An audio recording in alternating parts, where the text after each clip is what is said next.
That plane has killed once. You have a daughter, Mr. Webb. Walk away. When every licensed pilot in the region refused to fly the N-7 Sovereign, a plane whispered to be cursed after a string of unexplained technical failures, Marcus Webb, a freelance captain and single father, stepped forward and said he would take the job. What the airline didn't know was that Marcus had been waiting 3 years for this exact moment. His wife, Elena, an aviation engineer, died aboard a sister aircraft, and the evidence she left behind was buried inside the very data system the airline was now trying to destroy. Diana Reyes, the airline's deputy safety director, thought she was protecting a desperate widower from a dangerous flight. She had no idea she was standing beside the one man who had already planned every move.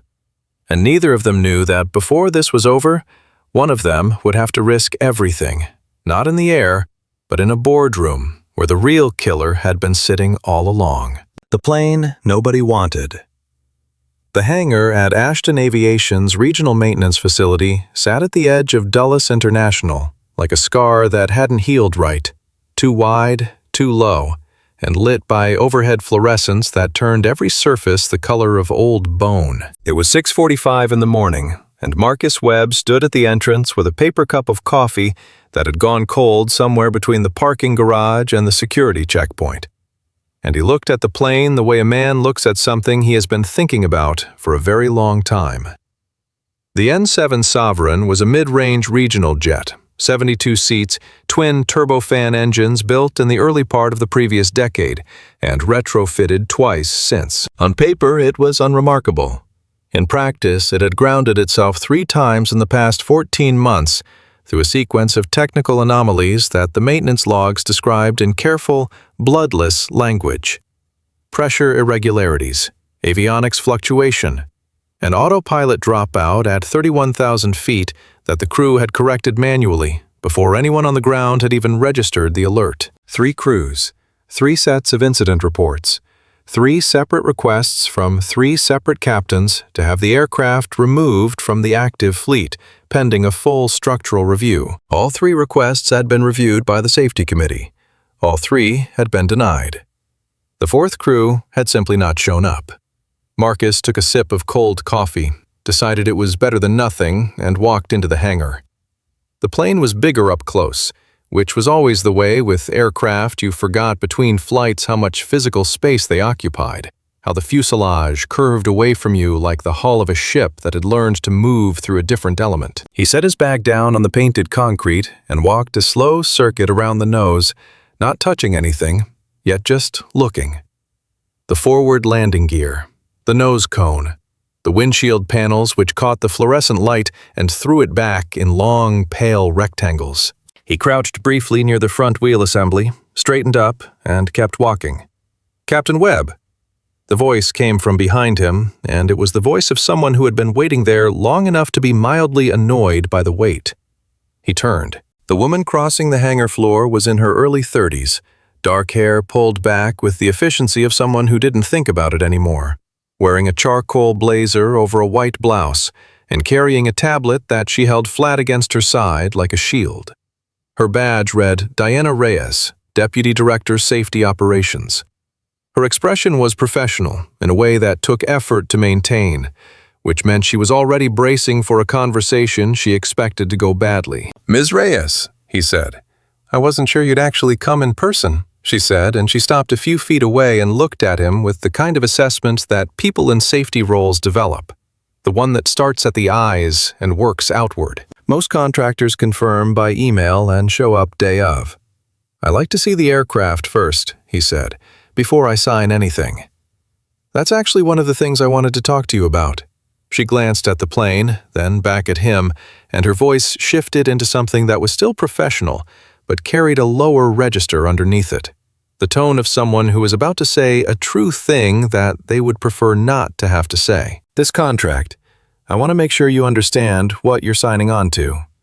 I read the brief. "The brief," she said, "is legally sufficient. It's not complete." She looked at him steadily. "That plane has killed once. You have a daughter, Mr. Webb. Walk away." The hangar was quiet enough that he could hear the ambient hum of the ventilation system, and somewhere deeper in the facility, the sound of a power tool starting and stopping. Marcus looked at Diana Reyes for a moment without speaking, and his expression did not change in any of the ways she was expecting. No defensiveness, no bluster, no performance of courage. He just looked at her the way a man looks at a door he has already decided to open. "How old is the brief on this aircraft?" he asked. She blinked. "The most recent maintenance log is from 11 days ago. And the one before that?" 32 days.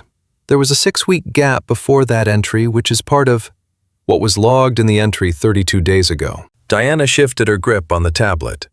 A recalibration of the primary avionics suite and a pressure seal inspection on the forward cargo bay.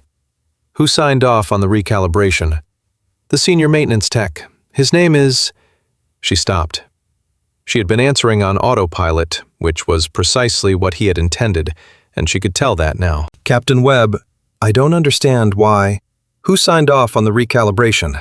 he said again, with exactly the same inflection, patient and flat and entirely unmoved. She looked down at her tablet, scrolled briefly. "A technician named Roy Delacourt, licensed 8 years with the company." She looked up. "Why does that matter?" "It doesn't," he said, which was technically true and also not the point. He picked up his bag. "I'd like to see the interior before the sign-off meeting if that's possible."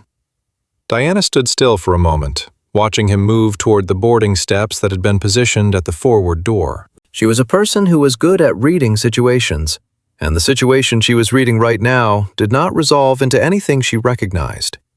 He was not nervous.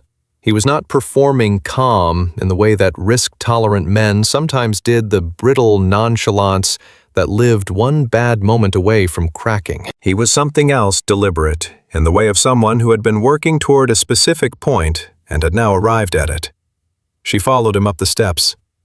The interior of the N7 was standard configuration, 3 and 2 seating in economy.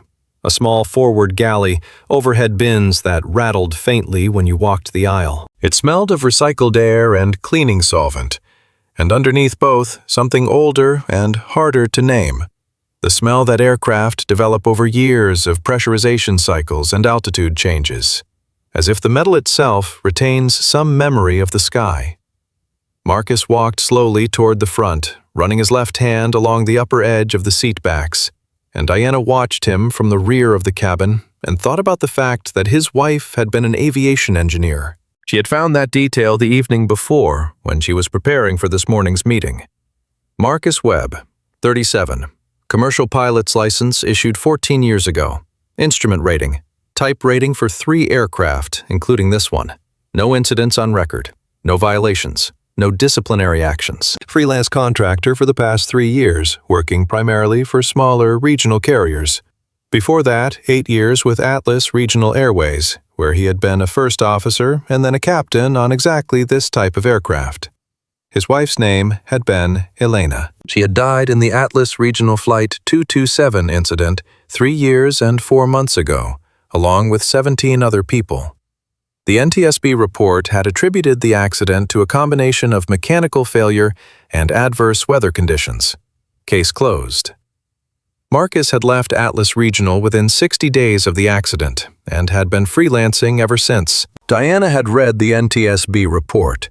She had also noticed in the footnotes that Elena Webb had been listed not as a passenger, but as crew, specifically as the on-duty maintenance engineer for that flight rotation, which meant that Elena Webb had not died by accident in the abstract sense. She had died doing the job she did for the company she worked for on an aircraft in the fleet she helped maintain. Marcus had reached the cockpit door and was looking at the instrument panels with his arms loose at his sides, not touching anything, just looking. "Mr. Webb," Diana said from the threshold of the cockpit. He turned. "I need to ask you something directly." "All right. Is there any reason other than the contract rate that brought you to this aircraft specifically?" He looked at her for a moment, and something moved behind his eyes that was not quite readable. A consideration, or a decision, or the briefing of a door that did not open. "The rate is fair," he said, "and I'm available. Those are sufficient reasons." They are, she said. I just want to make sure they're the only ones. He held her gaze without any particular expression and said, I'll need the full maintenance archive going back 24 months before I'll sign the operational certification. It was not an answer to her question. She knew that. She also knew that he knew she knew it, and that he was not going to give her a different one. She nodded slowly and made a note on her tablet. Later in the sign-off meeting, she sat across the conference table from Marcus and Gerald Ashton, the chairman of Ashton Aviation, who was 61 years old and had the well-maintained look of a man who had never once eaten a cold cup of coffee in a parking garage at 6 in the morning. Gerald shook Marcus's hand with both of his own hands and said that the company was grateful for his professionalism and his willingness to support the fleet. He said it the way men like Gerald said all the things they said smoothly, from a place of practiced sincerity that had long since separated from anything that lived underneath it. Marcus said thank you and signed the contract. Diana watched Gerald watch Marcus sign, and she noticed that Gerald's expression for the span of about 2 seconds was not grateful at all. It was something considerably more specific. It was the expression of a man who had just seen a variable he thought he had controlled slot back into place. She thought about that expression for the rest of the morning. After the meeting, she went back to her office and pulled up the full maintenance archive for the N7 Sovereign. The complete record going back not 24 months, but 48. She had the clearance. She had just never had the specific reason to pull it before. She found the gap 40 minutes later. It was small, and it had been papered over in the way that small gaps in compliance records often were not deleted exactly, but superseded a later entry written in language that implied continuity with a previous entry that, on close inspection, did not actually exist. A pressure seal inspection logged in the system as a recertification of work performed on a date that fell inside a window, when the aircraft had been, according to other records, in a different maintenance bay entirely. It could have been a clerical error. It probably was a clerical error. There were clerical errors in maintenance records the way there were typos in long documents, inevitable minor, not necessarily meaningful. She flagged it in the system, wrote a short summary, and sent it to the internal safety review queue with a priority notation. Then she went to the window of her office and looked out at the tarmac and thought about the fact that Marcus Webb had asked first thing who had signed the avionics recalibration. His hands, she realized, had not shaken once. Not when he looked at the plane, not when he walked the cabin, not when he signed a contract to fly an aircraft that 3 other pilots had refused. There was a coat hook on the back of her office door, and hanging from it was her jacket, and in the inside pocket of that jacket was a photograph she carried without being fully sure why. A photo from the Flight 227 memorial service 3 years ago, which she had attended because she had been the safety liaison for the Atlas regional account at the time, and it had been her job to be there. In the photograph taken from a distance, there was a man standing apart from the main group of mourners, beside a tree holding the hand of a child who was very small and very still. Diana had not known who he was when the photograph was taken. She had looked him up afterward because something about the way he stood, not broken, not stoic in the performed way, but simply and entirely alone in some internal geography that the people around him could not reach, had stayed with her. His name, she had found, was Marcus Webb. She had not connected the name until last night. She stood at the window for a long time. Outside on the tarmac, a ground crew was moving equipment around the N7 Sovereign. One of them was laughing at something. The morning had turned bright and cold, the kind of November light that was beautiful and gave nothing. She thought, he is going to fly that plane. She thought, I do not know why, but it is not because he needs the money. She thought, I should find out before something goes wrong. Then her email pinged. The internal safety review queue had processed her flag on the maintenance record gap. The status had been updated. It read, reviewed, no action required. She stared at that for a long time, too. The response had come back in 37 minutes. The standard processing time for a priority safety flag was 3 to 5 business days. She closed her laptop and sat very still in her chair and felt the specific quality of silence that follows the moment when something you wanted to believe is no longer available to you.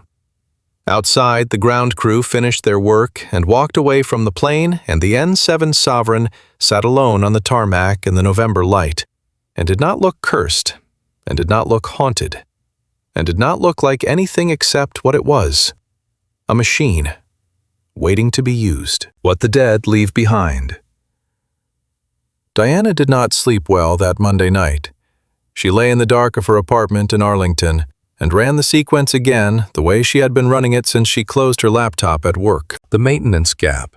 The 37-minute turnaround on a priority flag. Gerald Ashton's expression across the conference table, and Marcus Webb's hands, which had not shaken. She arranged these things in different orders, and none of the arrangements resolved into something comfortable. At 2 a.m, she got up and made tea and sat at her kitchen table with her laptop and pulled up the NTSB full report on Flight 227. Not the executive summary she had skimmed the previous evening, but the complete document. 214 pages, including appendices and witness statements, and the technical analysis of the recovered data recorder. She had access to it through her professional credentials. She had never read it carefully before because it had not previously been her problem. It became her problem somewhere around page 67. The NTSB report attributed the accident to a combination of factors: a pressure seal failure in the aft section, adverse weather that reduced the crew's response window, and what the report called, in its careful technical language, an inadequate documentation trail for the most recent maintenance cycle on the affected seal assembly. The language was bureaucratic in the way that bureaucratic language always was when it was doing the work of not quite saying something.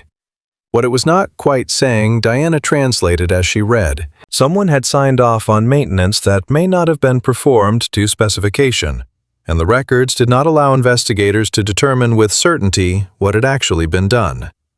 The report listed the maintenance personnel associated with that aircraft's last service cycle. Elena Webb's name was there, listed in her role as on-duty engineer, with a footnote. Miss Webb's personal inspection log for this rotation could not be recovered, as it was not submitted to the Central Archive prior to the incident. Diana read that sentence 3 times. Then she went to the appendix section on documentation recovery efforts and found a supplementary note that was easy to miss if you were not reading carefully. A note indicating that Atlas Regional's maintenance archive server had experienced a partial data corruption event approximately 11 days after the accident, which had affected records from a 60-day window, including the period of Flight 227's last service cycle. The corruption had been attributed to a hardware failure. The affected data had been declared unrecoverable. She sat back and looked at her kitchen ceiling. Hardware failure. 11 days after the accident, affecting exactly the records that would have been most relevant to the investigation. She thought about the N7 Sovereign's maintenance gap, small, papered over, easy to miss. She thought about the 37-minute turnaround on her priority flag. She thought about Marcus Webb, who had been married to an engineer named Elena, and who had asked first thing who had signed the avionics recalibration on a plane he was about to fly. At 4 a.m, she closed the laptop, went back to bed, and lay in the dark until her alarm went off at 6. She was at the office by 7:15. Marcus Webb was already in the building. She could see his name on the visitor log when she swiped in. He was in the technical library on the 3rd floor, which was where the physical maintenance binders were kept for aircraft in the current active fleet. The digital records were indexed by system, but the physical binders contained handwritten technician notes and the original paper sign-off sheets, and they were not searchable. You had to know what you were looking for, or you had to read everything. Diana took the elevator to the 3rd floor. He was at one of the long tables near the window with 3 binders open in front of him and a notepad at his right hand. He was writing something when she came in, and he finished the sentence before he looked up. "You're reading the paper records," she said.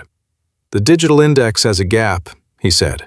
"I wanted to see if the paper matched." "Does it?" He looked at her for a moment. "Not entirely." She sat down across from him without being invited. He did not seem surprised by this. She put both hands flat on the table and said, "I read the Flight 227 NTSB report last night. The full report." Something moved in his expression. Not surprise, because he was not a man who surprised easily, but something slower and more deliberate, like a door shifting slightly on its hinges without opening. "All right," he said. "Elena was the on-duty engineer on that rotation." "Yes." "Her personal inspection log was never submitted to the archive."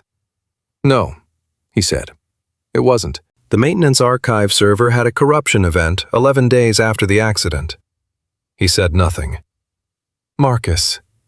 She had used his first name without deciding to. He did not react to it. "I flagged a discrepancy in the N7's maintenance records yesterday morning. The flag came back resolved in 37 minutes. Safety flags at this company have a standard processing window of 3 to 5 business days. I have been working here for 4 years, and I have never seen one come back in under 2 hours."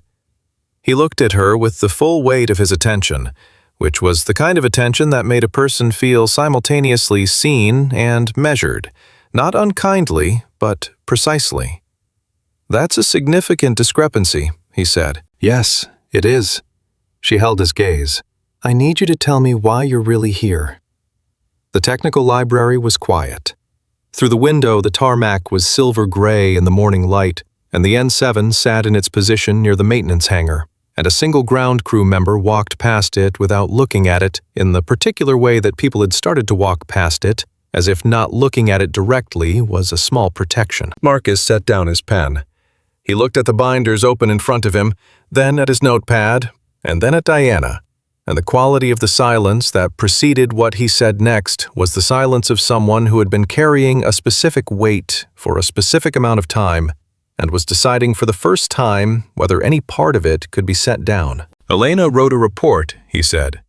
7 weeks before Flight 227, a formal internal report submitted through the Atlas Regional Safety System flagging a pattern of pressure seal irregularities across 3 aircraft in their regional fleet. Irregularities that, in her analysis, were consistent with substandard component installation during a cost reduction maintenance cycle that Atlas Regional had contracted out approximately 18 months before. Diana felt her chest tighten slowly, like a hand closing. "Where is that report?" "According to Atlas Regional's records," Marcus said, "it was never submitted. According to their system, no such report exists." He paused. Elena kept a copy.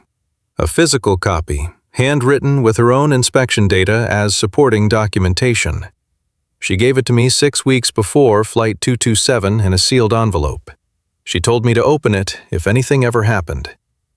His voice did not change on those words. It was the same, measured, even voice it had been the entire conversation, and that steadiness cost something. Diana could tell the way that holding still costs something when you want to move. I opened it 3 weeks after the funeral, when I could read. What was in it? The report, her methodology, her data, and a handwritten note that described her concerns about what would happen if the report was suppressed. He picked up his pen and set it down again. She believed the pressure seal problem was systemic, not isolated. She believed that if it wasn't addressed, another aircraft in the fleet would eventually fail the same way Flight 227 failed. She also believed, he said, and now his voice did drop fractionally, not enough to break, but enough to mark the sentence as different from the ones around it, that there were people in the company who already knew and who had made a calculation about the cost of fixing it versus the cost of not fixing it, Diana said. And the N7 Sovereign is the last aircraft in the fleet that was part of that original cost reduction maintenance cycle, he said. Every other aircraft from that batch has been retired, sold, or completely recertified through a separate maintenance contractor. The N7 is the only one still active, still being serviced by Ashton Aviation's in-house team. He looked at her. Elena's data, if it still exists, would be in that aircraft's maintenance history. The original data from the service cycle that caused the problem.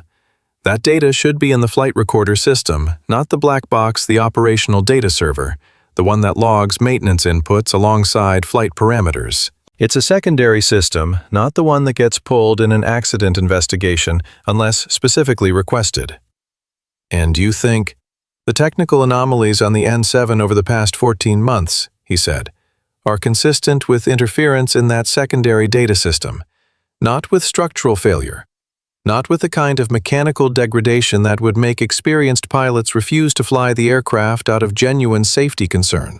He said it carefully, not as an accusation, but as a reading of evidence.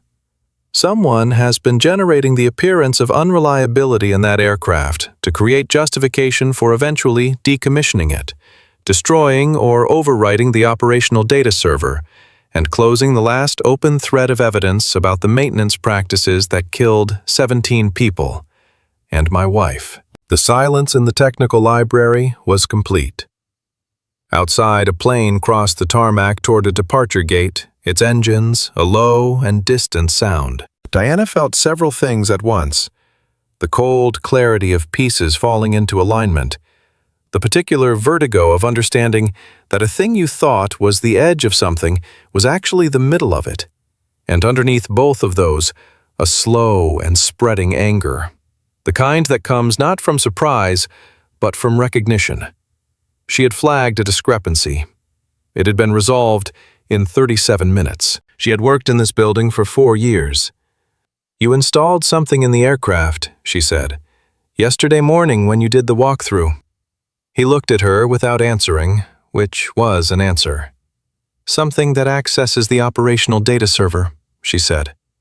"I have a valid aircraft maintenance technician certification," he said, "in addition to my pilot's license. The certification is current. Elena helped me get it 3 years ago because she thought it would be useful to understand the system she worked on." A pause. She was right. "If you access that data system without company authorization—" "I didn't access it," he said. "I installed a passive relay. It doesn't pull anything. It receives and retransmits if the system generates a specific signal pattern." "What signal pattern?" "The one that would be generated," he said, "if someone attempted to delete or overwrite data in that system remotely." Diana stared at him.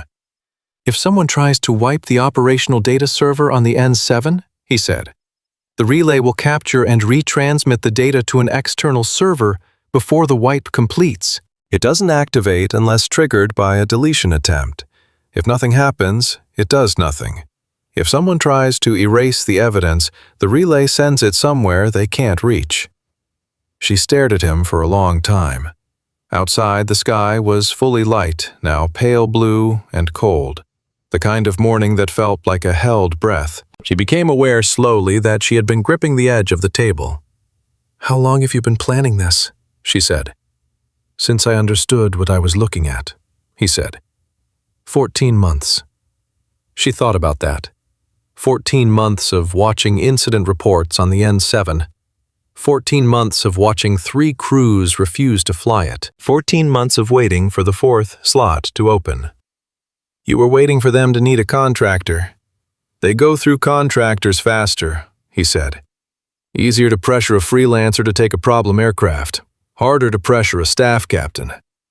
And when the relay triggers, the data goes to a server maintained by an independent aviation data firm in Denver," he said. "I have a signed agreement with them to hold any received data pending a formal request from an authorized investigative body. It's legal. Elena's attorney helped me structure it." He paused. Elena's attorney also has a sealed copy of Elena's original report to be opened and submitted to the NTSB in the event that specific conditions are met. One of those conditions is a confirmed deletion attempt on the N7's operational data server. Diana sat back in her chair.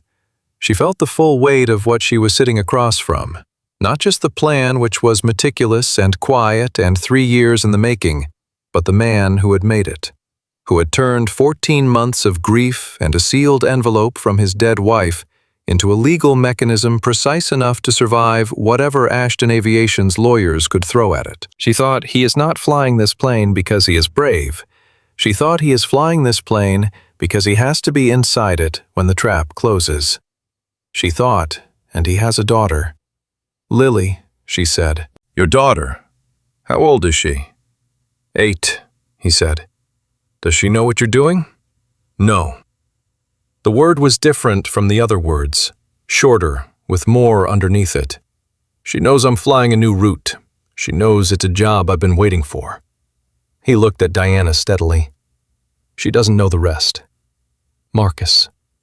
She said his name deliberately this time. "If something goes wrong on that aircraft, not the sabotage, the relay, any of it. If there's an actual mechanical failure, the aircraft has been inspected 3 times in the past month," he said. "I've reviewed every record personally, including the paper binders I'm looking at right now. The N7 has issues that were introduced deliberately to generate incident reports. The underlying structure is sound." He said this with the confidence of a man who had checked his work. "I am not flying a compromised aircraft. I am flying an aircraft that someone wants people to believe is compromised." She wanted to argue with that. She found that she could not, because she had read enough of the maintenance records now to recognize that his analysis was at least coherent and possibly correct. She said instead, "You should have gone to the NTSB directly." "I did," he said, 18 months after the accident. "I brought Elena's report, her data, and my own documentation. They referred me to the original investigation team. The original investigation team told me the case was closed, and the report I was presenting was not consistent with the findings of the recovered data." He paused. The recovered data. Not the data that had been wiped, the data that happened to survive. She was quiet. "I then spent 7 months in civil litigation," he said, "before Ashton Aviation's legal team, which is the same legal team that inherited Atlas Regional's assets when Ashton acquired them 2 years ago, had the case dismissed on procedural grounds." He looked at her with an expression that was not bitter exactly, but that carried the particular clarity of someone who has been through a system and come out the other side knowing exactly what the system is. "I need evidence that cannot be dismissed, evidence that is generated by the act of trying to destroy it, evidence that arrives already authenticated by the system that was used to erase it." Diana was quiet for a long moment. Then she said, "When does the relay activate?" "It needs to be airborne," he said. "The deletion attempt, if it comes, will be remote. Someone will wait until the aircraft is in flight and then push the command through the maintenance management system. On the ground, there are too many people who might notice an anomaly. At altitude," he stopped. "At altitude, a system event is easier to attribute to flight conditions. So you have to actually fly it." "Yes." She thought about the photograph she carried in her jacket pocket. The man beside a tree at a memorial service holding a small hand. She thought about a woman named Elena, who had written a report and given it to her husband in a sealed envelope and told him to open it if anything happened. She thought about the meaning of that sentence, the weight of that conditional. Not just what it said, but what it acknowledged, which was that Elena had known something might happen and had planned for it with the same methodical precision that her husband now brought to everything he did. "I want to help," Diana said. Marcus looked at her. "I have access to the maintenance management system," she said. "I can monitor for anomalous commands in real time during the flight. If someone pushes a remote deletion command, I'll see it before it fully executes. I can also pull the server logs afterward in a way that preserves the chain of custody. My clearance level makes that documentation independently verifiable." He was quiet for a moment. Something in his expression shifted in a way that was hard to read, not resistance, but something more like the careful adjustment of a man who has been working alone for a long time and is recalibrating for the presence of another person. "Why?" he said. It was a genuine question. "Because I flagged a safety discrepancy and it was resolved in 37 minutes, she said. "And because I have been doing this job for 4 years, and I want to know if the building I work in is the building I think it is." She paused. "And because Elena wrote a report about a safety problem, and someone decided that the cost of fixing it was too high." She said that part quietly, without emphasis, and let it sit. Marcus looked at her for what felt like a long time. Then he looked back at the open maintenance binders on the table. "The flight is scheduled for Thursday," he said. "Early morning departure, cargo route, minimal crew. I'll be flying with 1 first officer and no cabin crew. It's a non-passenger cargo certification flight, technically." He glanced up. I need you to be at a workstation with access to the maintenance management system for the full duration of the flight. I need you to log every system event in real time and preserve the logs under your personal credentials so they're tied to you independently of the company archive." "I can do that," she said. "If this goes wrong—" "I know," she said. "If someone figures out what we're doing before the relay triggers—" "I know." He looked at her for one more moment, and she held the look without flinching, because she was a person who had been in this industry long enough to know that the moments that mattered were the ones where you decided, not the ones where you hesitated. "All right," he said. She nodded. She stood up and pushed the chair back under the table. Then she paused with her hand on the back of the chair and said, "Marcus, the envelope, the one Elena gave you." He looked at her. "Is there anything in it?" she said, "other than the report and the note?" He considered the question with the care it deserved. "There's one more thing," he said. "A separate page. I haven't opened it yet." Something in his voice went quiet in a way that was different from his usual stillness. "Elena told me that page was for after. She was specific about that. She said to read the rest first. The other page was for after." Diana nodded slowly. She did not press. She understood in the way you understand things that are not your grief to understand that the sealed page was not evidence, that it was something else entirely, and that it had been waiting in the same envelope as everything else for 3 years, and that Marcus had read the rest and built a 3-year plan around it, and had still not opened the last page. She thought, after is the word you use when you believe there will be one. She left the technical library and walked back down the hallway and pressed the elevator button and stood in the bright, ordinary morning of the building she worked in, feeling the particular quality of a world that had shifted slightly on its axis and would not be shifting back. In her office, she opened her laptop. She opened the maintenance management system. She pulled up the N7 Sovereign's active monitoring dashboard and set an alert on every command channel that touched the operational data server. Then she opened a new document and began to write down everything she knew. Lily knows something. The day before the flight, Marcus brought Lily to the Ashton Aviation facility. He had not planned to. The original intention had been to drop her at his sister Karen's house in Reston by 8 in the morning.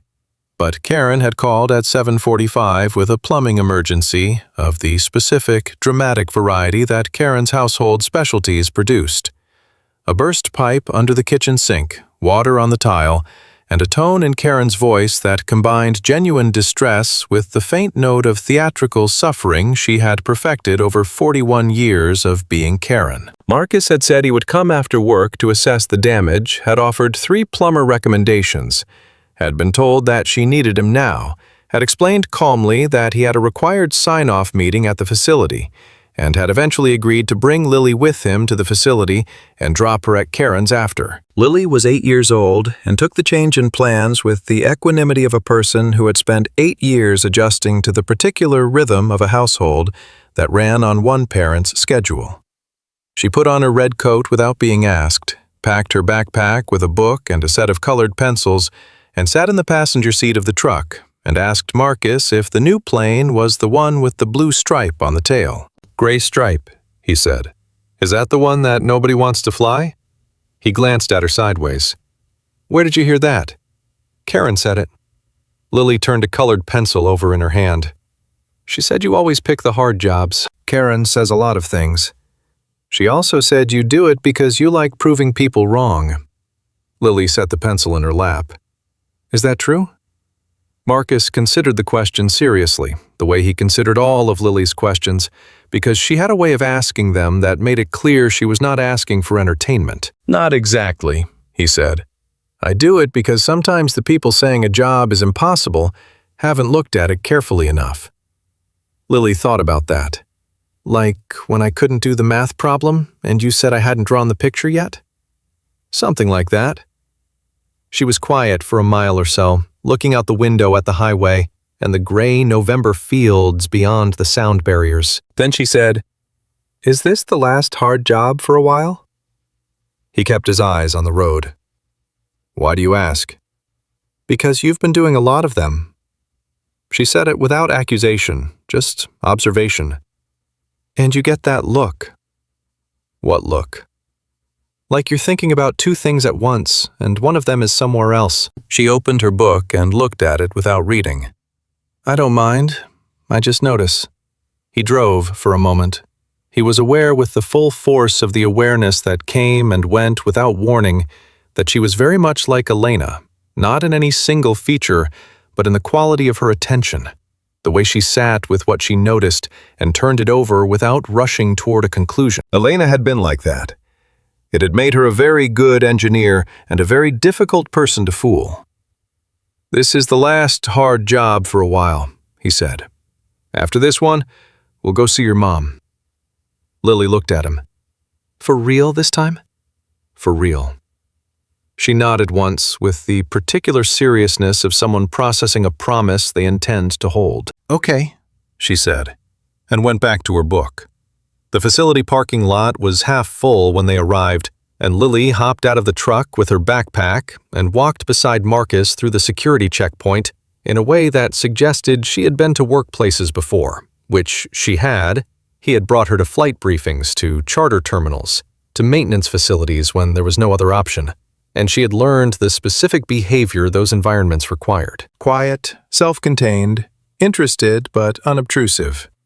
The security guard at the main entrance, a man named Thomas, who had been at the facility for years, recognized Marcus and waved them through, and then looked down at Lily and said, "Morning, young lady. You here to inspect the fleet?" "Just visiting," Lily said, very politely.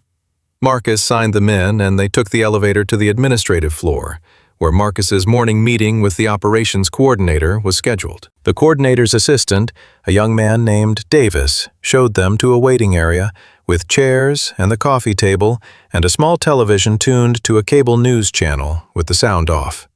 He offered Lily a hot chocolate with the sincerity of a person who was genuinely charmed by her, which she accepted with an equally genuine thank you. And she settled into a chair with her book, and Marcus went into the meeting. The meeting took 40 minutes and covered the operational certification protocol for Thursday's cargo flight crew composition, departure time, cargo manifest, weather window. Marcus asked 4 specific questions about the maintenance status of the N7 and received 4 answers that were professionally complete and factually limited in ways that he had now learned to read. He signed the certification form. He thanked the coordinator. He stood up to leave. Diana Reyes was in the hallway. She had not planned to be there. Clearly, she was moving quickly in the direction of the safety operations office, with a tablet under one arm and a look on her face that Marcus recognized as the look of someone who has just learned something specific and is still integrating it. She pulled up short when she saw him, and then she saw Lily, who had emerged from the waiting area in the way that 8-year-olds emerge from waiting areas when they heard a familiar voice in a hallway, quietly and with purpose. "Hi," Lily said to Diana. "Hi," Diana said. She looked at Marcus, then back at Lily, with the small recalibration that adults performed when a child appeared unexpectedly in a context that hadn't budgeted for one. "You must be Lily. My dad talks to you on the phone," Lily said. "You have a different voice in person." Diana blinked. "I do. On the phone you sound like you're at work. Right now you sound like something happened." Diana looked at the child, who was looking at her with dark, interested eyes over the top of a book she was holding against her chest, and felt the particular quality of being read accurately by someone who was not yet tall enough to reach the elevator buttons without help. "Something did happen," Diana said. "But it's a work thing." "Okay," Lily said agreeably. Then she looked at Marcus. "Bia, I want to see the plane with the gray stripe." "Later," Marcus said. "Can we go now? Davis said there's nothing until 11. Marcus looked at Diana. Diana, whose expression had been moving through several things since she appeared in the hallway, made a small decision visible in her eyes and said, "I'll walk with you. I wanted to show your father something in the maintenance hangar anyway." They went down together, the 3 of them, Lily between Diana and Marcus, and slightly ahead of both, the way children moved in groups of adults, as if they were leading, even when they weren't. In the elevator, Diana leaned slightly toward Marcus and said quietly, "Roy Delacourt called in sick today. He's been with the company 8 years. He has taken a total of 4 sick days in that entire period. I checked his personnel file this morning." Marcus kept his face neutral. "When did he call in?" 6:45 this morning, 20 minutes after Gerald Ashton came in through the executive entrance." She paused. "Gerald Ashton does not typically arrive before 9. Marcus absorbed this without visible reaction. Roy Delacourt, the name he had asked Diana about on the first morning in the hangar. The technician who had signed off on the N7's avionics recalibration. The man whose signature was on the document that was supposed to certify work that the maintenance binder suggested may not have been performed exactly as specified. "He's not coming back," Marcus said very quietly. "I don't know that." "I do." He looked forward at the elevator doors. "He's been told to make himself unavailable while this resolves. If it resolves the wrong way, he never worked there. If it resolves the right way..." He stopped. "He's the loose end they're managing." Diana was quiet. She looked at Lily, who was watching the elevator floor numbers with her hands folded over her book, entirely in her own world, or appearing to be. "Does she know any of this?" Diana said, barely above a murmur. "No," Marcus said. The elevator opened on the hangar level, and Lily went first, immediately interested in the environmental shift from office building to functional space. The smell of jet fuel and metal, and the vast, honest emptiness of a place where things were built and checked and made ready for the air. She walked out onto the main floor and turned slowly, looking up the way people always looked up in hangars. The N7 Sovereign was in its position, near the middle of the bay, and Lily walked toward it without hesitation, with her head tilted slightly back to take in the fuselage. She walked around the nose and stopped near the forward landing gear and looked at the aircraft with the specific quality of consideration that Marcus recognized the same quality Elena had brought to technical problems, the attentiveness of someone who was measuring without instruments. "It looks okay," Lily said. "It is okay," Marcus said. Lily looked at the gray stripe along the fuselage, a darker charcoal against the standard white running the length of the aircraft in a clean line. "Is this the one that the other pilots didn't want to fly?" "Word travels," Diana murmured. "Karen," Marcus said. Lily reached up and touched the edge of the forward door with the tips of her fingers, the exact same gesture Marcus had made 2 mornings ago, and Marcus felt something move through him that he did not let show on his face. "I think they were scared," Lily said matter-of-factly. "That's okay. Being scared is okay. Boss says you just have to know the difference between scared because something is actually wrong and scared because you don't know yet." Diana looked at Marcus. He did not look back. "Your dad sounds like he knows a lot about planes," Diana said. "He knows a lot about everything," Lily said with the absolute conviction of an 8-year-old whose father had told her there were no stupid questions. "But especially planes and math and how to fix things that seem too broken to fix." She lowered her hand from the door. "Ba says Mom knew even more than him." She said it simply as fact, without weight, in the way children sometimes said the plainest, true things. "He says she was the best engineer he ever knew." Diana said, "She sounds like she was wonderful." "She was," Lily said. She turned away from the plane and looked up at Marcus with something in her expression that was not quite a question. "Ba, after you do this job, when we go see Mom, can we bring the flowers she liked? The orange ones?" "Marigolds," Marcus said.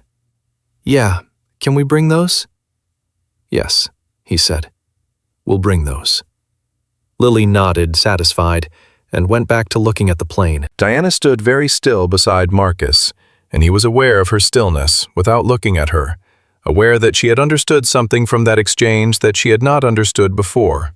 Not intellectually, because she had already understood the facts, but in the deeper register where facts become real.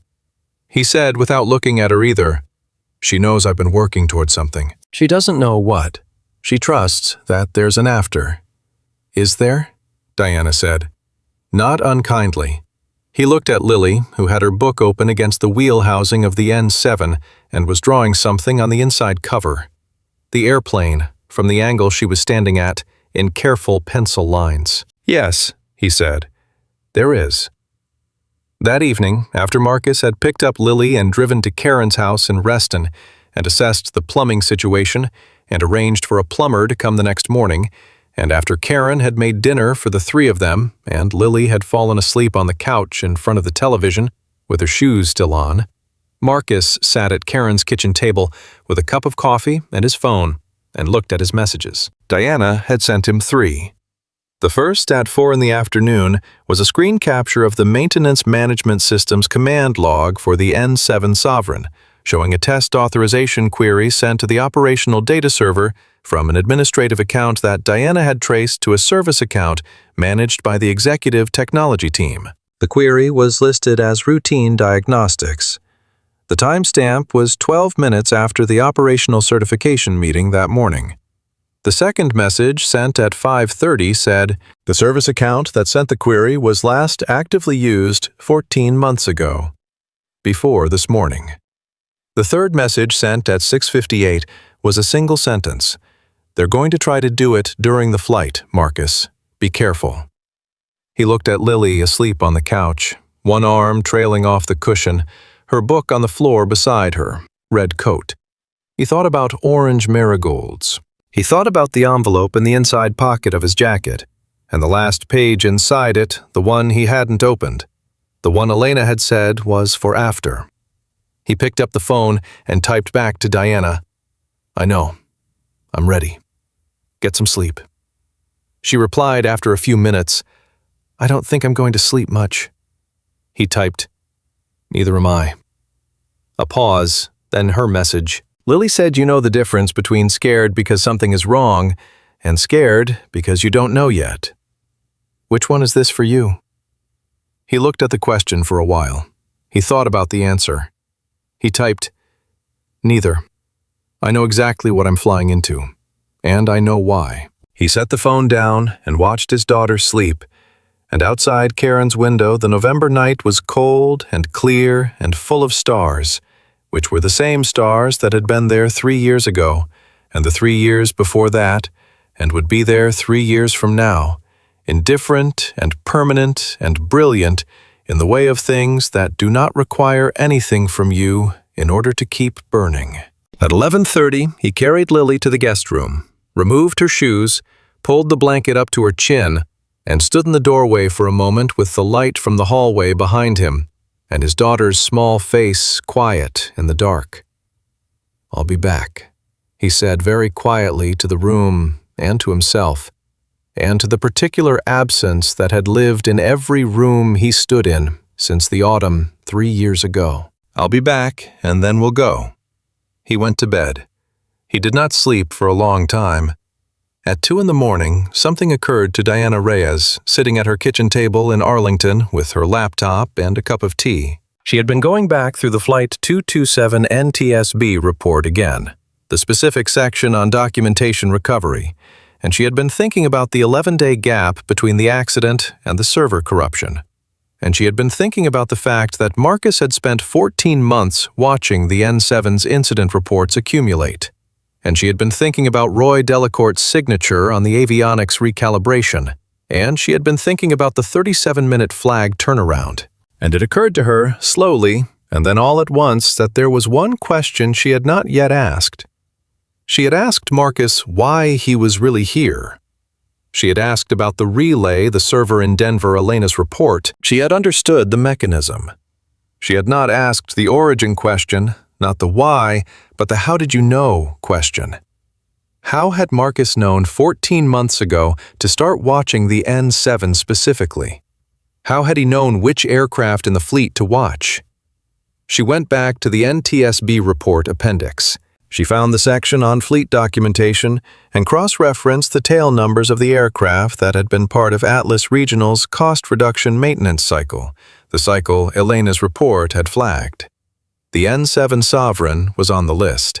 So were 6 other aircraft. She had known that, but she had not gone further. She went further now. Of the 7 aircraft on the list, 5 had been retired or sold to foreign operators since the accident. 1 had been recertified through an independent maintenance contractor, as Marcus had said. The N7 was the last. But there was a footnote. One of the 5 retired aircraft had not been retired in the ordinary way. It had been decommissioned, and its operational data server, the secondary system, the one that logged maintenance inputs, had been transferred to storage at Ashton Aviation's records facility when Ashton acquired Atlas Regional's assets. Storage. Not destroyed, not overwritten. Stored. Diana stared at that for a long time. She thought Elena had known which aircraft. She had known which systems. She had spent months documenting irregularities across a specific fleet, and she had written it all down, and she had put it in an envelope. She thought Marcus had said the sealed page was for after. He had said Elena was specific. He had said she was the best engineer he had ever known. She thought, what if the last page was not a letter at all? She opened a new search in the company records system, one that required her highest access credential, the one she almost never used, and searched for the decommissioned aircraft's data server in the Ashton Aviation storage manifest. The server was listed. It had an asset number and a location code. The location code resolved to Storage Unit 14 in the Ashton Aviation Records Facility in Sterling, Virginia, which was 23 miles from where Diana was sitting. The last access log for that storage unit showed a date from 6 months ago. The access credential used was registered to Gerald Ashton's personal administrative account. Diana sat very still. She looked at the date. She looked at the credential. She thought about why the chairman of an aviation company would personally access a storage unit containing a decommissioned data server at 10:45 on a Wednesday evening 6 months ago, and not delegate that to anyone. She did not know what was on that server. She knew why it had not been destroyed, because destroying it would require a record of destruction. And the record of destruction would itself be evidence. Ashton had calculated correctly that a server in a storage unit was less dangerous than a destruction order with his name on it. He had been planning to let time do the work. He had not counted on Elena Webb leaving an envelope. Diana closed the laptop. She looked at her hands on the table, which were steady, which she was somewhat surprised by. She had worked in aviation safety for 9 years. She had filed reports and sent flags and processed compliance documentation and attended meetings and drafted protocols. She had been good at her job. She had believed, with the sincere and carefully maintained faith of a professional, that the system she worked within was, on balance, oriented toward safety imperfect slow, sometimes compromised by financial pressure, but ultimately correctable from the inside. She thought about Elena Webb's inspection log. She thought about a server in a storage unit in Sterling, Virginia. She thought about 37 minutes. She picked up her phone and sent Marcus a message, even though she knew he was probably asleep or trying to be. There's a decommissioned data server in a storage facility in Sterling. Asset number in the company record system. Gerald Ashton accessed it personally 6 months ago. I think Elena may have known about it. I think the last page of her envelope might tell you why. She sent it and set the phone down and then picked it up again because she had one more thing to say. She typed, I know you said not to ask, but Marcus, that page, read it after the flight, whatever it says. Read it before we decide the next step. She set the phone down again and did not hear back from him that night. She did not expect to. She thought he was probably lying in the dark, thinking about orange marigolds and the difference between an after that was a hope and an after that was a plan. She thought Elena Webb had probably known exactly which one she was writing for when she wrote the last page. She turned off the kitchen light and went to bed, and outside Arlington, the night was the same November night that it had been, cold and clear, and the stars were there, and the storage facility in Sterling was there, and the N7 Sovereign was in its hangar at Dulles, being, whatever it was, cursed, or a tool, or a letter that hadn't been delivered yet. And tomorrow the flight would come, and after that, the after would either be real or it wouldn't. Diana decided, lying in the dark, that it would be. She was not certain of many things. She was certain of that. 30,000 feet and no more secrets. The cargo flight departed at 6:52 in the morning, 11 minutes behind schedule because of a ground equipment issue at the gate, a fuel line coupling that needed replacement, which was routine and which Marcus signed off on after personally inspecting the replacement fitting, in the way that Marcus did everything thoroughly and without hurrying. His first officer was a young man named Ben Castillo, 29 years old, sharp and quiet, who had been briefed on nothing except the flight parameters, and who flew the departure sequence with the clean efficiency of someone who was good at his job and knew it without needing to announce it. Diana was at her workstation in the Safety Operations Center on the 3rd floor of the main building, where she had been since 5:15 in the morning, which was before the cleaning crew finished and before the coffee in the break room was available, and before anyone else in the building had arrived.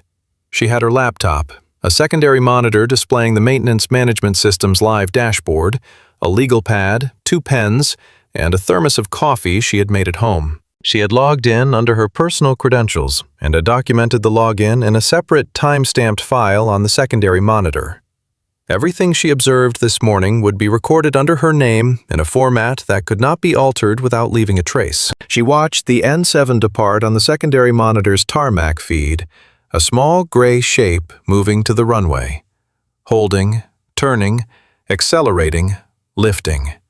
At the moment the wheels left the ground, she felt something that was not quite fear and not quite relief, but the specific quality of tension that results from setting a thing in motion that cannot be called back. Marcus's voice came through on the operations channel.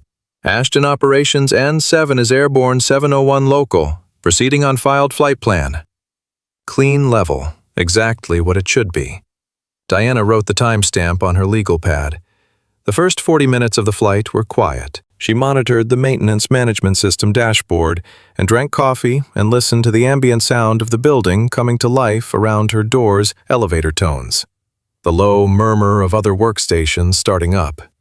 At 7:22, her secondary monitor registered an anomaly in the dashboard that was so small it would have been easy to miss, the kind of anomaly that looked like a display refresh glitch or a data processing hiccup, a flicker in the status indicator for the N7's operational data server lasting less than 2 seconds, which resolved itself and disappeared. Diana wrote it down. At 7:31, a second anomaly appeared, longer this time, approximately 4 seconds, and accompanied by a command queue entry that populated and then cleared itself in the system log. She photographed the screen with her phone before it cleared. At 7:38, the maintenance management system's command queue showed an entry that did not clear. It showed as pending against the N7 Sovereign's operational data server, originating from the same service account that had sent the test query on Tuesday morning.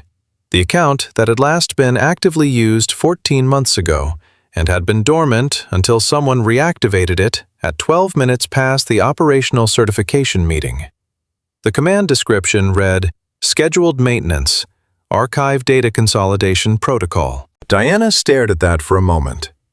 Data consolidation. It was the language of routine system maintenance. It was the kind of command that, if challenged, could be attributed to normal archival processes. If it executed, and if no one had been watching, it would have been logged as a scheduled operation, and the data it affected would have been reclassified as archived, moved to a location where it would be overwritten in the next storage cycle within 30 days, automatically, as part of standard data management. She had been watching. She photographed the screen. She opened a second document and began a time-stamped notation of every detail of the command, the account, the target system, the timestamp, the authorizing credentials. The command was still pending. It had not yet executed. She checked the network routing of the command in the admin layer of the system, which her credentials allowed her to see, and she followed the origin path back through the proxy servers and found where it terminated. The command had been authorized from a device registered to Gerald Ashton's personal account. She was not surprised. She had known since 2 in the morning 2 days ago that this was where it led. She was still for a moment held in place by the complete and final reality of it. The chairman of an aviation company sitting somewhere in this building, issuing a command to destroy evidence from the safety workstation of his own building at 7:38 in the morning, while one of his aircraft was in the air. She picked up her phone and called Marcus on the operations channel secondary line, which was their prearranged contact method. He answered on the second ring. "Webb, the command is pending," she said. "Originated from Gerald's account. It hasn't executed yet." "Understood." His voice was the same level, directed, carrying nothing extraneous. In the background, she could hear the white noise of the cockpit and the faint sound of Ben Castillo's voice on the radio with ATC. "Is it a consolidation protocol?" "Yes." "That's the trigger," he said. "The relay is waiting for that exact command syntax. When the command executes, it will intercept the data packet before the consolidation completes and transmit it to the Denver server." "How long does the transmission take?" 12 minutes at full packet size. The consolidation protocol takes 14 minutes to run. The relay front-loads the capture it gets the full dataset in the first 30 seconds of the command execution, and the rest of the 14 minutes is the transmission window. A pause. "The data will be on the Denver server before the consolidation finishes, before anyone checking the N7 system would see an anomaly." "Marcus," she said it carefully, "there's something else. The command hasn't executed yet. It's been pending for 7 minutes. That's not standard. A pending command like this should either execute immediately or time out." "Someone is waiting," he said. "They want to make sure we're far enough from the departure point that a system event looks like a flight anomaly rather than a ground command." "Cruising altitude. We leveled off at 31,000 feet 4 minutes ago." He was quiet for a second. "They'll push it soon." "All right, Diana." He said her name with the specific weight of a person who has something to say and has chosen this moment to say it. "Whatever happens in the next hour, your documentation is the primary record. Everything I've done is secondary evidence. The relay data is backup. Your logs, under your credentials, time-stamped through the company system, are the chain of custody that makes everything else admissible." "I know. I know you know," he said. "I'm saying it because—" He stopped. "Because you're the part of this that I didn't plan. You made it better. I want you to know that." She held the phone for a moment and looked at her legal pad and the screen full of careful, methodical documentation that was, in its way, an answer to the same question Elena Webb had answered 3 years ago. The question of what you do when you see the problem clearly and the cost of addressing it is high. You document it. You sign your name to it. You make it real in a form that can't be taken back. "Just get the plane back down," she said. "Working on it," he said, and she could hear under the levelness something that was not quite humor but was adjacent to it. The register of a man who has decided. At 7:47, the pending command executed. Diana watched the maintenance management system status indicator on the N7's operational data server change from green to yellow, indicating a running process. And in the same moment, the secondary monitor registered an activity flag she had not seen before, which was the relay Marcus had installed doing exactly what he had designed it to do. The system showed the data server as running the consolidation protocol. It did not show the relay because the relay was passive and generated no system signature of its own until the trigger condition was met. And now that the trigger condition was met, it was doing its work in the 12-second gap between the command execution and the first system checkpoint. She watched the clock. She documented every second. At 7:49, 30 seconds after the command executed, the relay completed its capture. Diana's phone showed a text from the Denver server's automated notification system, a system she had registered her number with on Wednesday afternoon after Marcus had shared the access credentials. Data received. Package complete. Tragas fever 074902. Integrity check passed. She put both hands flat on the desk. She looked at the screen. She thought, "That's Elena's data." That's the inspection logs and the pressure seal records and the maintenance history that someone spent 3 years trying to erase. That's on a server in Denver, signed and time-stamped and integrity-checked, and the only way to challenge it now is to explain how it got there. And the explanation involves a service account that has been dormant for 14 months, and a command issued from Gerald Ashton's personal device at cruising altitude. She photographed the Denver notification. She saved everything. She attached her time-stamped log file to a secure email addressed to 3 recipients: the NTSB Aviation Accidents Division, the FAA Office of Investigations, and Elena Webb's attorney, whose contact information Marcus had given her on Tuesday evening, in the technical library. The email was drafted. She had prepared it Wednesday night. She pressed send. Then she picked up her phone and called Marcus again. "The data is on the Denver server," she said. "Integrity check passed. I've sent the package to the NTSB, the FAA, and Elena's attorney." "Good," he said. And then, a beat later, "We have a problem." Her grip on the phone tightened. "What kind?" "The consolidation protocol is running, which is expected, but the N7 is also registering a real avionics fault. Not introduced, not manufactured. An actual anomaly in the primary navigation display. Ben is working it." His voice was still controlled, but there was a different quality in it now. The quality of someone who was managing 2 things that required different kinds of attention and was giving each one exactly what it needed. It may be unrelated. It may be that someone ran a secondary interference command alongside the consolidation, a real system disruption as cover, in case the consolidation was detected. "Can you fly it?" "I can fly it," he said. "I'm going to request an emergency return to Dulles. I need you to coordinate with the tower." "On it." She was already reaching for the landline to operations. "Marcus?" "I'm fine," he said. "Ben's good. The aircraft is sound. I told you the underlying structure was intact." "I know you did." "Diana," a pause. "After we land, don't let anyone touch the aircraft. Don't let anyone into the systems. The relay is still installed. It's evidence now." "I know," she said. "I'll call the FAA field office the moment you're on the ground." She heard him relay the emergency return request to ATC, clean and professional, the voice of a man who had been in the air for 30 years and knew how to be the calmest person in any given situation, because he had decided at some point that this was one of the things he was for. She listened to ATC acknowledge, heard the clearance, heard Ben Castillo reading back the approach sequence. In the hallway outside the Safety Operations Center, she could hear the building's morning routine continuing.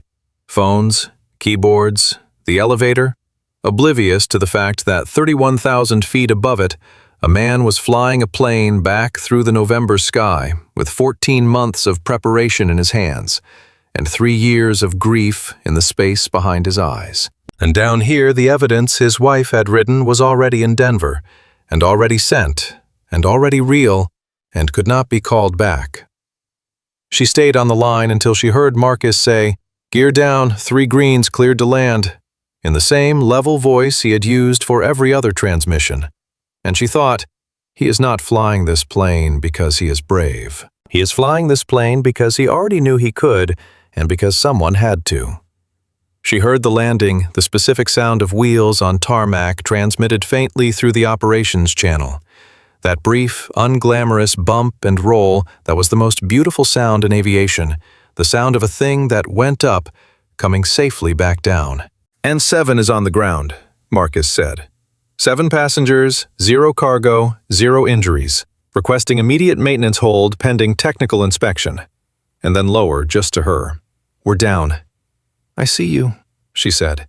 She was already at the window.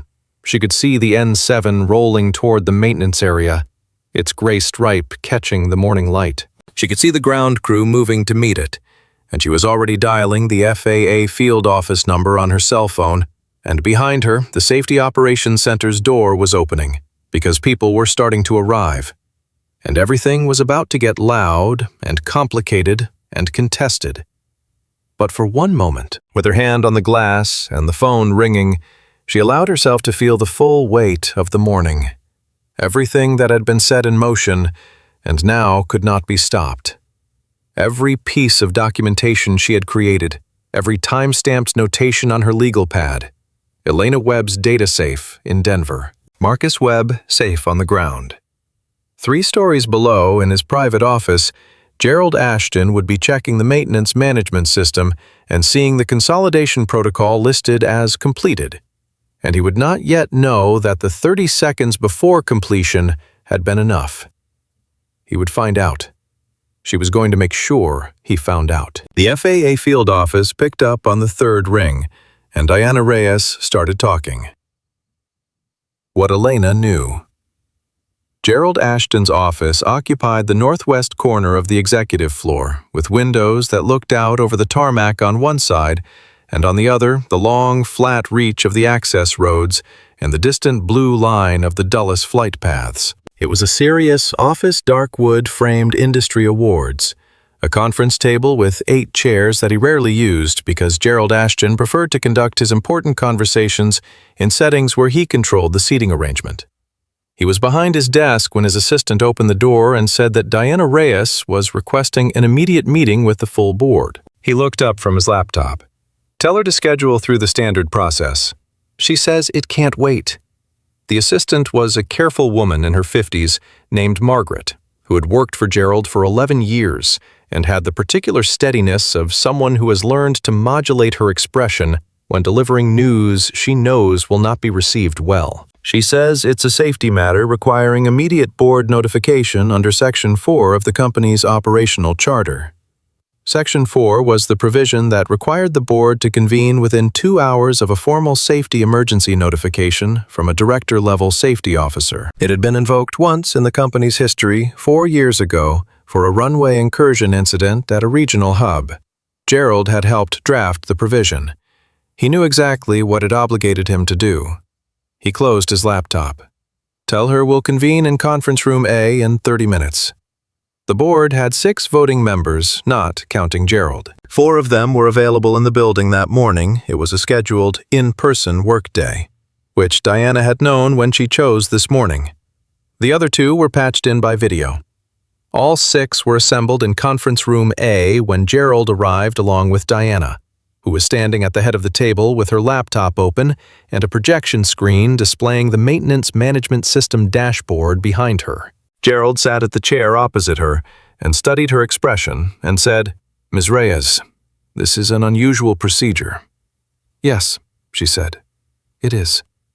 She looked at the 6 board members in turn, making brief eye contact with each one, then looked at Gerald. At 7:47 this morning, a command was issued from a device registered to Gerald Ashton's personal administrative account to the operational data server of the N7 Sovereign, while that aircraft was in flight. The command was logged as a data consolidation protocol. The account that issued the command had been dormant for 14 months prior to this morning. She advanced the slide on her laptop.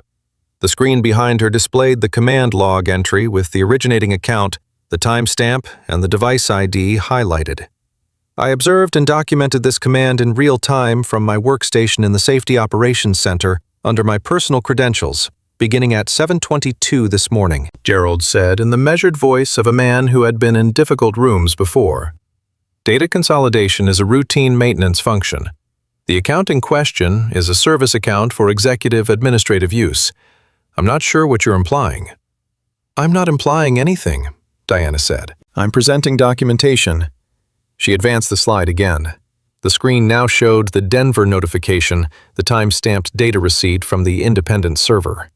Prior to the consolidation command, the operational data server on the N7 contained flight and maintenance records going back to the aircraft's last complete service cycle. At the time of the command, a passive data relay installed by the aircraft's operating captain captured and transmitted that data to an independent server in Denver, Colorado, which received the full packet at 7:49 this morning. The data has been authenticated by the receiving server and logged under a notarized data custody agreement. She looked at Gerald. It could not be consolidated.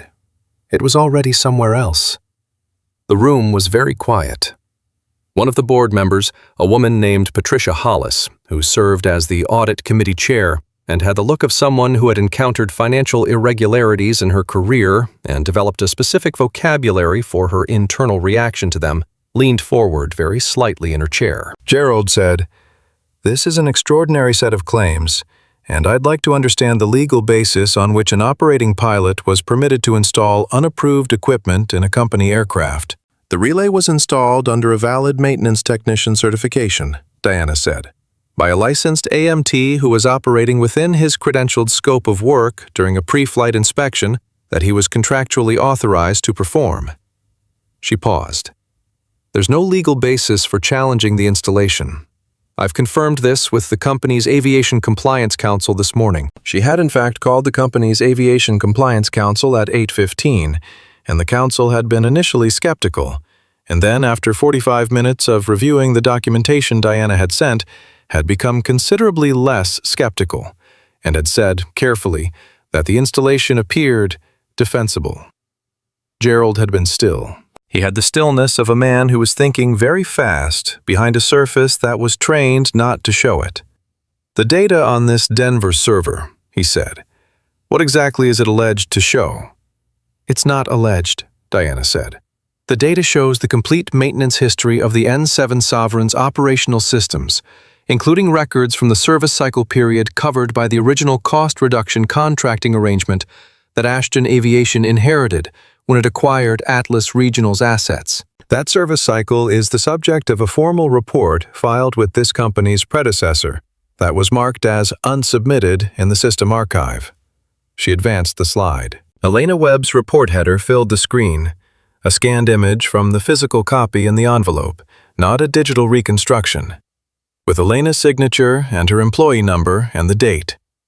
The report was filed by Elena Webb, an Atlas Regional maintenance engineer, 7 weeks before the Flight 227 accident. It identified pressure seal irregularities in 6 aircraft, including the one that was lost in the Flight 227 accident, and including the N7 Sovereign. The report was never processed. Patricia Hollis said very quietly, "Gerald." Gerald did not look at her. He looked at Diana.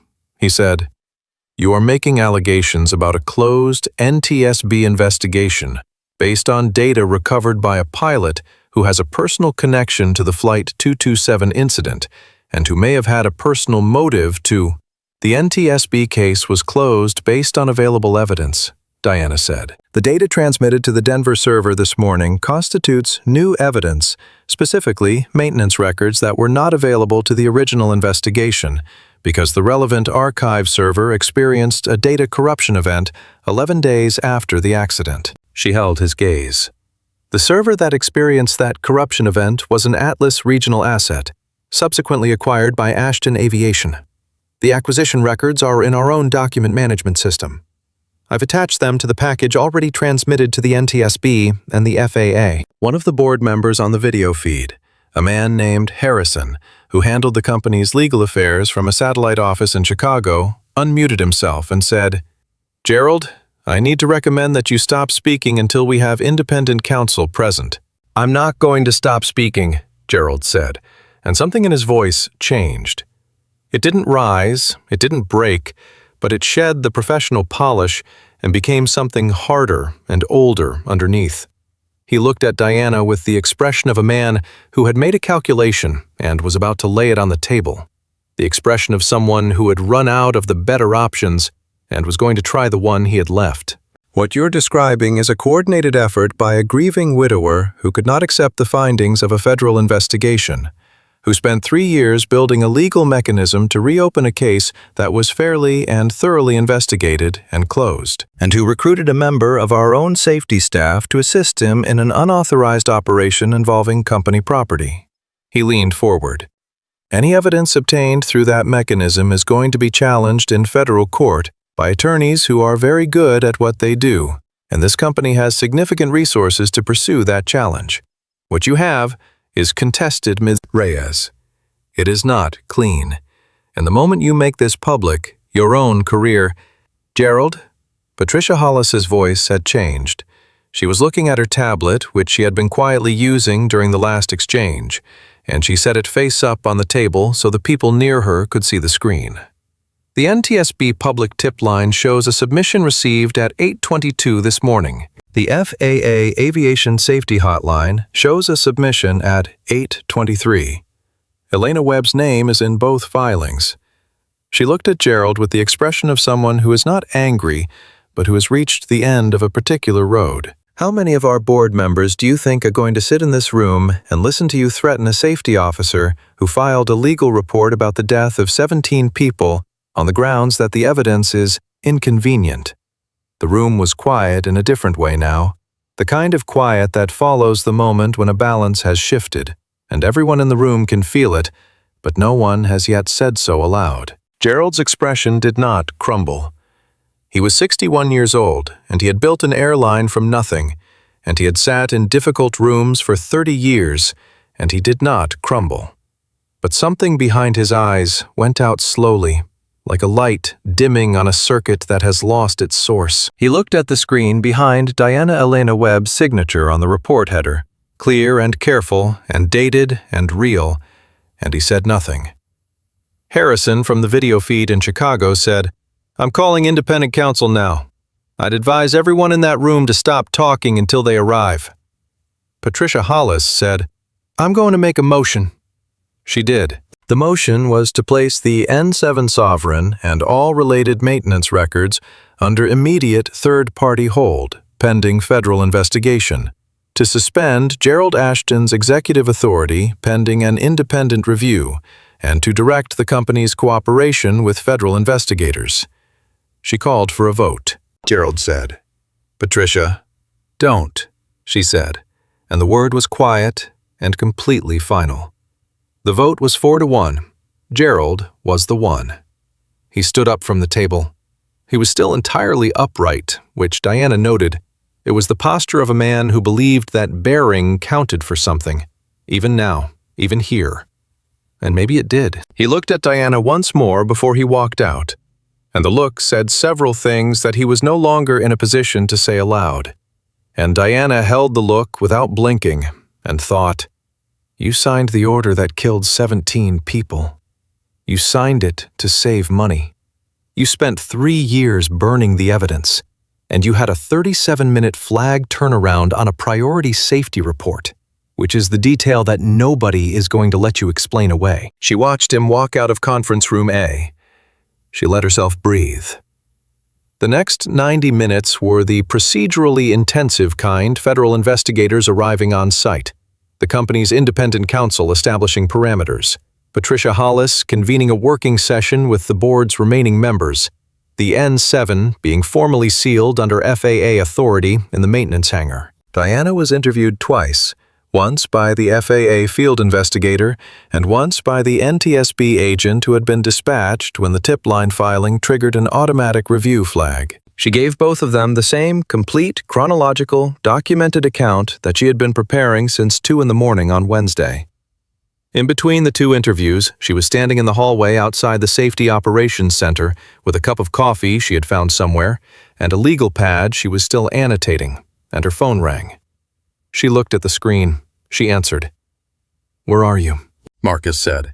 "Building, 3rd floor." She leaned against the wall. "You..." "Ground level, maintenance hangar." A pause. "They won't let me near the aircraft. FAA hold." "Good. That means they're treating it as a scene." "I know. He stopped. "It's strange, looking at it from the outside." She understood that. After everything, the aircraft had been the plan. The bait, the mechanism, the proof.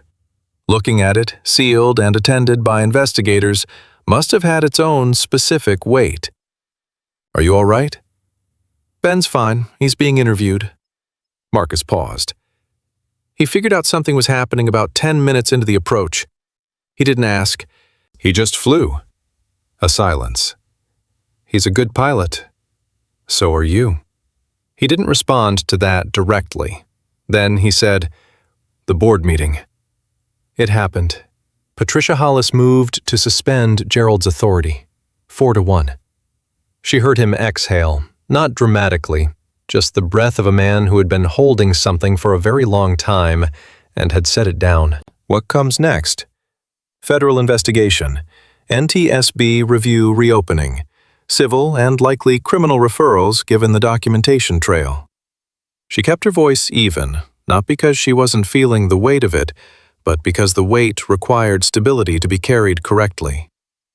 Your attorney in Denver will be contacted today. Elena's sealed filing goes to the NTSB as part of the record.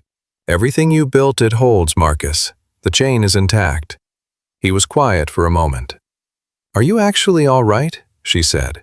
Because she had asked it once already, and he had answered sideways, which was his way, and she thought it was worth asking directly. I don't know yet, he said.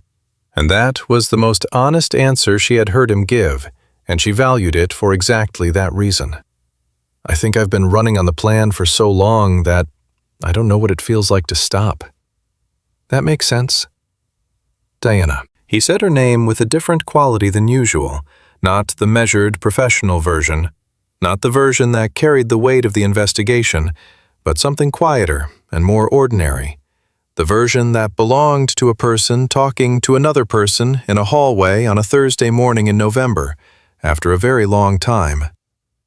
Thank you. You built the thing that worked, she said. You made sure it could, he said. Those aren't the same thing. She thought about Tuesday morning in the technical library and the quality of his stillness when she sat down across from him without being invited, and the moment she had decided, and what the decision had cost her in the intervening 48 hours, the sleeplessness, the cold coffee mornings, the feeling of walking up to the edge of something and choosing to keep walking. She thought it was worth it. She was fairly sure that was going to continue to be true. Go take care of your daughter, she said. I've got the rest of this. I know you do, he said. She lowered the phone. She stood in the hallway for a moment, listening to the building around her phone's voices, the particular busy frequency of a crisis being managed by people who were good at managing crises. It felt different from 2 days ago. The building felt like a different building. Maybe it was. Maybe she was different in it.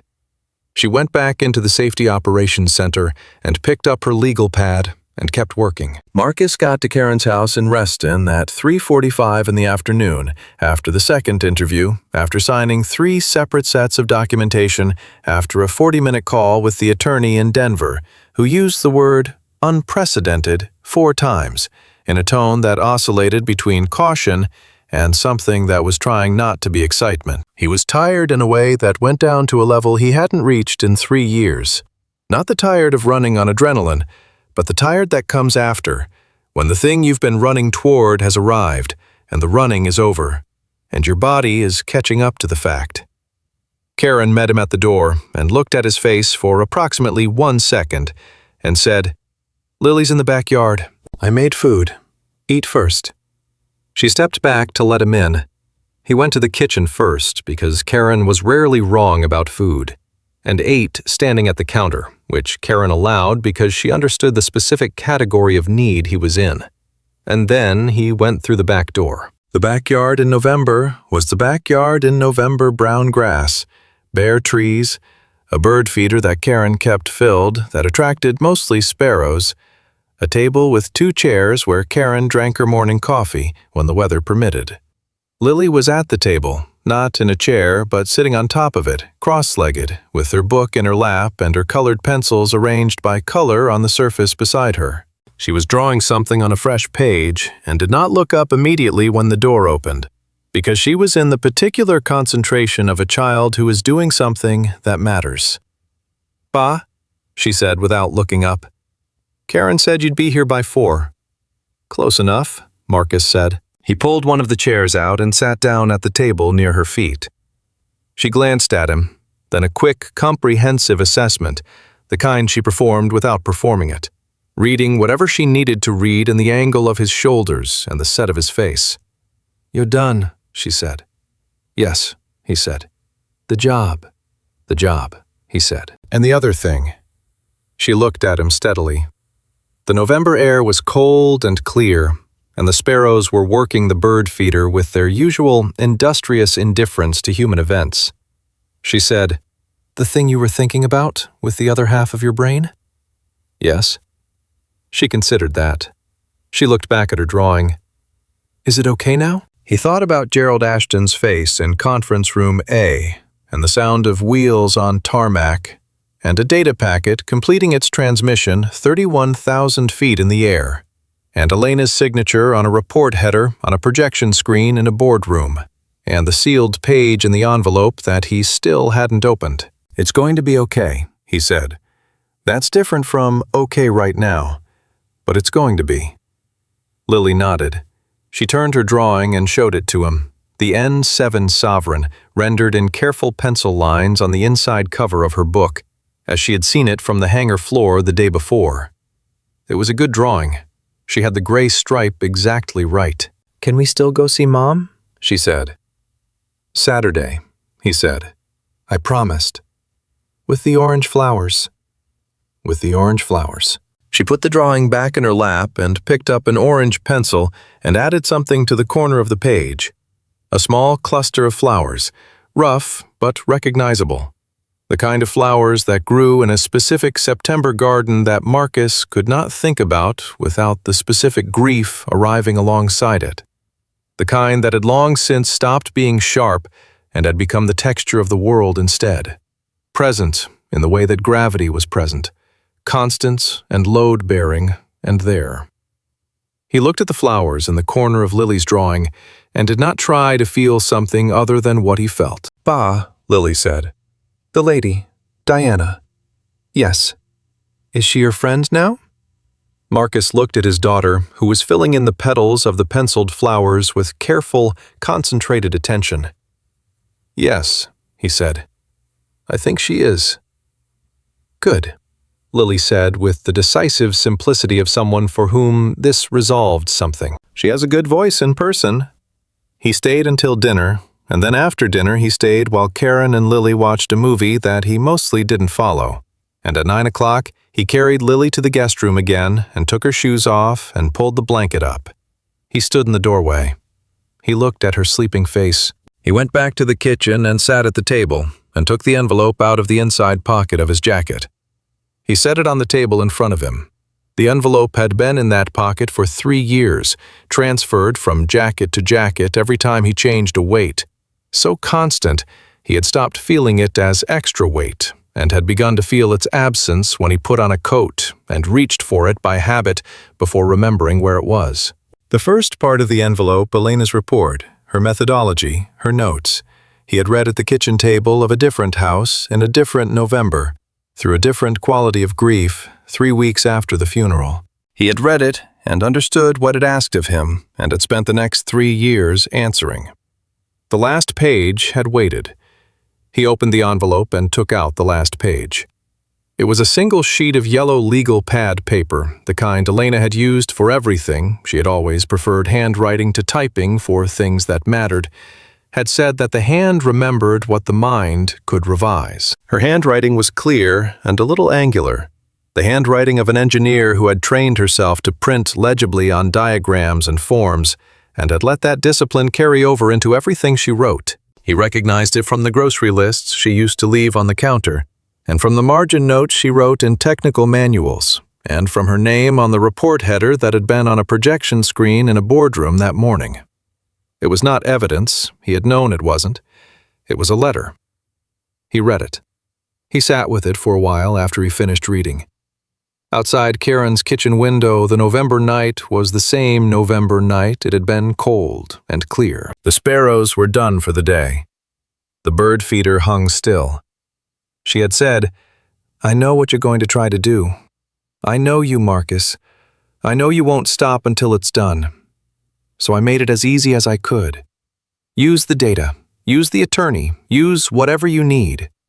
But when you're done, and you will be done because you finish things, you always finish things. Stop running on the plan. Let someone in. You were never meant to do everything alone. Neither was Lily. Please." The please at the end of the sentence was underlined, once with the orange pencil she had kept on her desk. He folded the page and put it back in the envelope, and set the envelope on the table. He sat for a while longer, Then he picked up his phone. It was almost 10 o'clock. The message he sent was short. He did not overthink it because Elena had always told him that the things worth saying didn't require a draft. He typed, "I read the last page." Diana replied after a few minutes, "How are you?" He looked at the envelope on the table. He thought about the answer. He typed, "She said to let someone in." She was usually right about things. A longer pause this time. Then, "She was an engineer. They tend to be." He read that. He thought about Diana sitting in the Safety Operations Center at 5:15 in the morning with a thermos of coffee and a legal pad, choosing in the same way that Elena had chosen. Not because it was safe, but because it was right. He typed, "Thank you for all of it." Her reply came quickly this time. "You didn't have to do it alone, you know." He looked at that sentence. It was almost exactly what Elena had said. He thought it probably wasn't a coincidence that the people who understood things clearly tended to arrive at the same conclusions. He typed back, "I know that now." He set the phone down and looked at the kitchen ceiling and felt for the first time in 3 years the specific quality of a weight being set down, not removed, because it was not the kind of weight that was ever removed, but set down, rested, still present, still his, but no longer the thing he was running on. Saturday morning, he drove to Arlington National Cemetery with Lily in the passenger seat and the bundle of orange marigolds on the back seat, wrapped in paper that was already going soft in the cold. Lily was quiet, in the way she was quiet when something was real. Not subdued, not sad, just fully present in it. She held the flowers when they got out of the car, and carried them the way she carried things she understood to be important, with both hands and careful attention. Elena's marker was in the section for federal employees and their families, near a path that ran under a row of oak trees that were bare now in November. They walked to it in the cold, clear morning, their breath visible, the oak leaves brown underfoot. And Lily set the marigolds at the base of the marker, with the concentration of someone completing a ritual she had been thinking about for a long time. She stood back. She looked at the marker. She said, "Hi, Mom." Marcus stood beside her. He did not say anything because he had already said what he needed to say in 3 years of work and 1 sealed page read at a kitchen table, and because some of what he had to say was not for saying aloud. Lily reached over and took his hand. She was small beside him, her red coat bright in the cold morning, her breath a small cloud in the air. She looked at the marigolds and then looked up at him. "She would have liked the flowers," Lily said. "She always did," he said. They stood there together in the November morning under the bare oaks in the specific quality of cold light that made everything look both exact and fragile. And the silence between them was not empty, but full. The way silence is full when it contains everything you don't need to say, because the person beside you already knows it. His phone buzzed in his pocket once. He did not take it out. He could tell from the single buzz that it was a message, not a call. And he knew whose message it would be, and he knew it could wait. It waited patient and present until they were ready. 6 weeks later, on a Tuesday morning in December, the NTSB announced the reopening of the Flight 227 investigation based on newly submitted evidence. The FAA issued a notice of proposed enforcement action against Ashton Aviation, pending the outcome of the federal investigation. Gerald Ashton had resigned from his position as chairman the same day as the board meeting, citing personal reasons, in a letter that his attorney had written for him, and that said, "Nothing real." The company's independent compliance counsel was cooperating with investigators. Roy Delacourt had been located in a rental property in coastal North Carolina and had agreed to speak with investigators, according to a brief and cautious call Diana received from the NTSB on the morning of the announcement. Marcus was in Denver for a meeting with the data custody firm when the announcement came out. He read it on his phone in the lobby of an office building on the 16th floor, with the front range visible through the windows. And then he sent Diana the announcement link with a single message. "There it is." She replied with, "There it is. You okay?" He thought about it, which he had been doing more often lately. Not the automated performative checking in of someone who felt obligated to assess his own state, but the genuine version, the one that required actually stopping to look. He typed, "Yeah. Getting there." Her reply, "Good. Lily okay?" He smiled, which was something his face was doing with somewhat more frequency than it had in the past 3 years. He typed. She drew the plane again. This time she added Diana in it. A pause. Then, she drew me in the plane. He typed, "In the co-pilot seat, in orange." Another pause, longer. Then, "That's the nicest thing that's happened to me this month." He put the phone in his pocket and went to his meeting. And outside the windows the Rockies were bright in the December light, enormous and old and entirely indifferent to Ashton Aviation and the NTSB and the custody chain of a data packet transmitted from 31,000 feet. But also entirely indifferent to the fact that none of that mattered to them, which was its own kind of permanence, its own kind of comfort. In Arlington, in a section near the oak trees, orange marigolds had been replaced twice now. Marcus and Lily came on the first Saturday of every month, which had become the kind of habit that was also a conversation. He thought Elena would have found this satisfactory. She had been a methodical person. She had believed in regular maintenance. He thought she would have been pleased with most of it, actually. The mechanism, the relay, the attorney in Denver, the fact that it had worked. He thought she would have been most pleased by the last page, by the fact that he had read it and understood it and was trying. It was, after all, what she had asked.